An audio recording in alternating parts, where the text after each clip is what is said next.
Imagine being conscious while your breathing stops, seeing your own body from the outside, communicating without words with a mysterious being, and desperately trying to warn your family about the danger. This is the extraordinary near-death experience of Elaine Maia, a psychoanalyst who, at the age of 6, experienced the unexplainable after a household accident. What makes her account unique is not just the out-of-body experience, but how her grandmother sensed her presence while her mother did not. Hello, I'm Marcus, and it's a pleasure to have you here at Beyond the Life We Live. I hope you feel at home and absorb the lesson from the story we're about to share.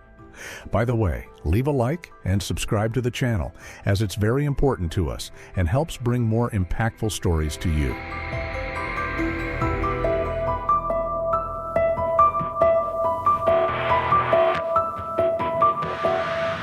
It all started when Elaine Maia was going down a staircase, slipped, lost her balance, and hit her back on the edge of a step.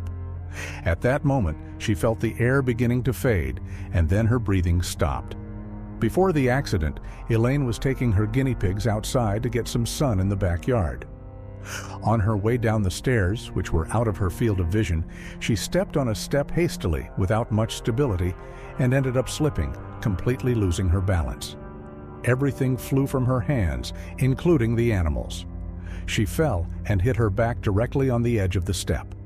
Realizing that she couldn't move much, Elaine noticed that she was really starting to run out of air and began to worry.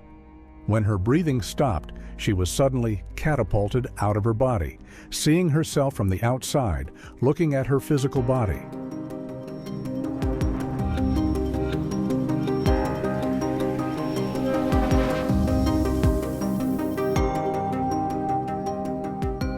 She then noticed a presence beside her, whom she calls her protector or guardian angel.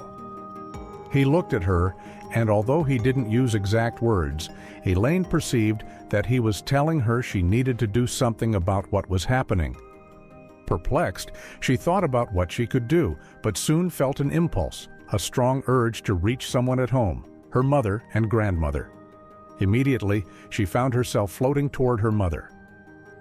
Elaine approached, circling her and trying to make her notice her presence, but realized that she didn't feel anything.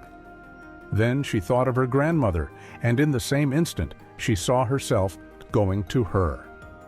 As she got closer, circling her and moving around her, Elaine saw her grandmother place both hands on her heart and say, "Daughter." That's what her grandmother called her, even though she was her granddaughter. Elaine believes it was like when someone feels distress for a loved one, a concern or intuition. At that moment, her grandmother ran, calling out for Elaine and her mother, asking where the girl was. Her mother didn't know, and the two started looking for her. Watching everything from outside her body, Elaine saw them leaving the house and finding her body.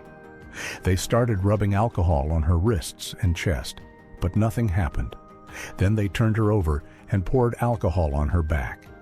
At that moment, Elaine started breathing again. When she managed to inhale, she felt herself being pulled back into her body. When she opened her eyes, she saw both women looking at her, perplexed and worried about what had happened. The interesting thing about this experience is that, according to Elaine, everything that happened was seen by her in real time, without anyone telling her about it later. She never shared this experience with her mother or grandmother. They never knew that Elaine had seen everything that happened. Elaine understands that what she went through was truly a near-death experience, and that if she hadn't been rescued, she might never have returned. Although it seemed to last a long time, she believes everything happened within 3 or 4 minutes. One of the most striking things for her was the sensation her grandmother had, while her mother noticed nothing. This makes her think about daily intuitions, which may often be connected to contact with an extra-physical reality, as if someone were trying to help us. Another important point was the communication with the being beside her, who told her she needed to do something.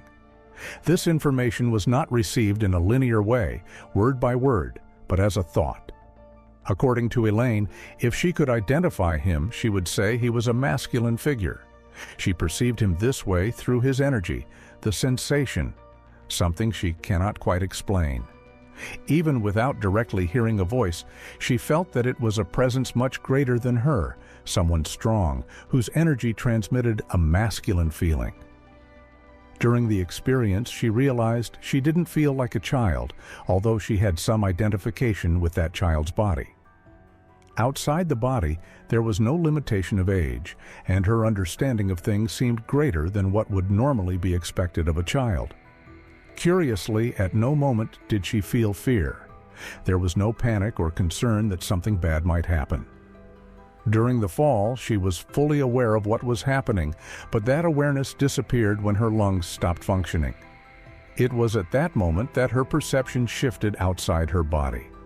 Although she was aware of what was happening, she did not immediately realize that the situation could turn into something serious. She also noticed that outside the body, time seemed to pass differently, almost as if in slow motion, allowing more events to fit into the same period. However, returning to her body was not a pleasant experience. She felt the pain of the impact and the discomfort of breathing again, with the first breath being painful. Elaine never told her mother or grandmother about this experience. She felt that people wouldn't believe her, thinking it was just a fantasy or something resulting from the trauma. Because of that, she kept this memory to herself for many years. However, this was not her only unusual experience. At the age of 4, she went through something equally remarkable, which she also never shared at the time. She recalls having contact with beings who showed her a vision of the universe, telling her that what happens there also happens here.